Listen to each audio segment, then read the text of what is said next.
What is going on, everybody? It is me again, it's Horror Fan 34, and welcome to another video, and welcome to another review for the 31 Days of Horror Challenge in October.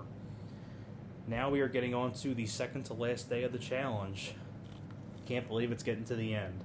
This is day 30 of the Horror Challenge, and it's been a fun ride. I really want to thank all of you guys for watching all these reviews, and you've been enjoying them and things like that. It's been a lot of fun once again reviewing a lot of horror films for the month of October. But now we're getting on to day 30 of the challenge. I mentioned before when I was doing my It's Alive review that we were shifting from the 70s in that one to the early 2000s, and this one was, and I think in exactly 2000 or 2001 this one came out. And I know this one gets hated on a lot, and I'm not saying it's my favorite personal film of this guy that he directed, but I still think it's a solid movie. And if you can tell by the title of the video, that review is going to be on Bruiser.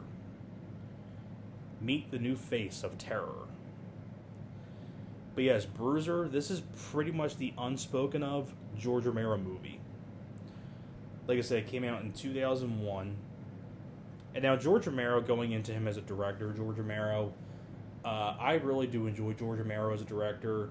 Night of the Living Dead is not really for me. Actually, I actually prefer the remake, but that Tom Savini directed of Night of the Living Dead. It's the original Night of the Living Dead I can never get into. I like other 60s horror films better, like The Birds, Psycho, and Rosemary's Baby. But then the original Night of the Living Dead, which is never my cup of tea. I thought the whole ending sucked and everybody dies at the end. I thought that was I hated that. But I like a lot of other Romero films, like the Crazies original. Not really too crazy about that one either. Crazies. Speaking of that, I actually prefer the remake of that one too with Timothy Olyphant. But I really enjoy Romero. Love Dawn of the Dead. The original Day of the Dead is my personal favorite of his. I love the original Day of the Dead. Monkey Shines, that's underrated. He also directed, Creep Show. Beginning on to this one, pretty much probably the unspoken of George Romero movie, Bruiser. Now, if you don't know what the story of Bruiser is, it follows around this guy named Henry Creedlow, played by Jason Flemyng. Now, for people who don't know who Jason Flemyng is, I think he was the Invisible Man in the League of Extraordinary Gentlemen. He was also in Seed of Chucky as the Santa guy when they were filming Chucky Goes Psycho, and the guy was dressed in the Santa suit, and he walks up, he's like, I can't take this anymore, and that's Jason Flemyng. He plays the lead guy in this. And he's a guy who works at this sort of magazine company he works at this big company that produces a magazine called Bruiser, which is sort of like a Playboy sort of magazine. And he's a nice guy, but he's walked on by everybody. His wife is unfaithful to him. His best friend cheats him out of money, and his boss is an asshole to him. And then there's only the one woman in the whole company that treats him well. I forget the character's name, but she's played by Leslie Hope. She would be Charlie Sheen's love interest in Men at Work, which is a fun movie. So she's in here. Peter Stormare plays Jason Flemyng's boss. Peter Stormare, very solid character actor. His character in this is so over the top and so weird. It's kind of mesmerizing to watch and how fun and over the top he is. So it's a pretty interesting role for Peter Stormare. And basically the idea is that, one night, he's drinking heavily, and the girl that he meets, Leslie Hope, makes his mask for him, this white mask here right on the cover. And he finds out about what his wife's doing, and he gets mad at her, and she gets mad at him because she thinks he's a loser, and she drops him off home, and he drinks heavily that night, and he wakes up the next morning, and sort of by a Twilight Zone twist, the mask is on his face, this white mask, and it's implanted on his face, and he can't take the mask off. And basically, when he has this mask on, it kind of changes his personality, and he starts getting revenge on the people that did him wrong, pretty much. So it's pretty much a revenge movie.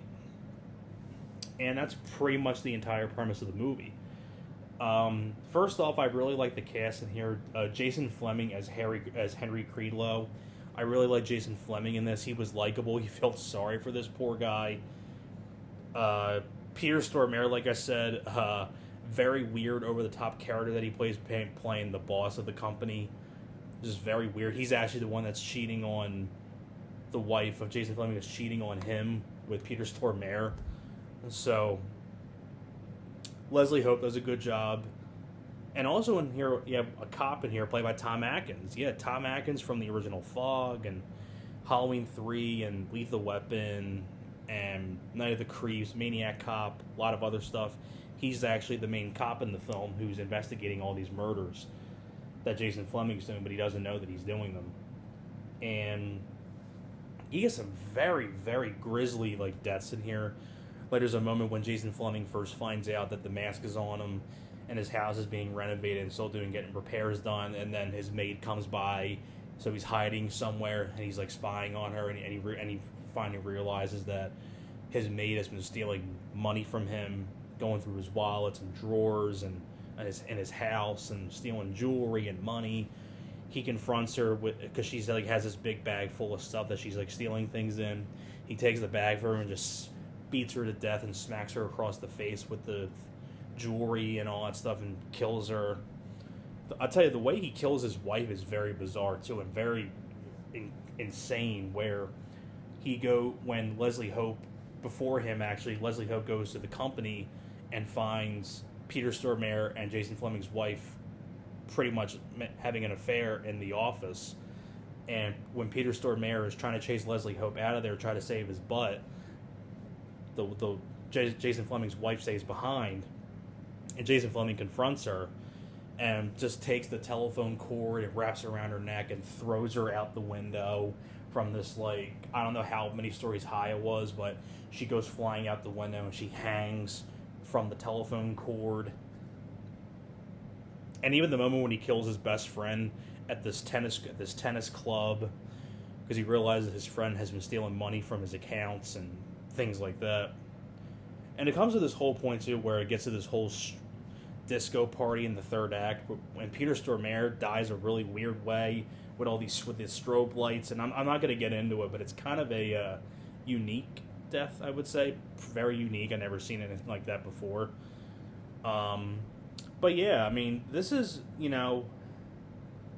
it's R-rated. It doesn't hold back on blood. When Jason Fleming gets his revenge, he definitely gets his revenge. And I really like the cast. And it was also cool to see Tom Atkins in here as a cop, because I'm a huge fan of Tom Atkins, and I really like Tom Atkins as an actor. And I thought it had decent direction by George Romero. Would I say it's probably as good as Monkey Shines or Dawn of the Dead or Day of the Dead? No, but I still think it's fun. It's a pretty solid revenge movie. Like I said, Jason Fleming does a good job. So does Peter Stormare, Leslie Hope, Tom Atkins. I forget the guy that played the best friend of Jason Fleming, but he does a good job.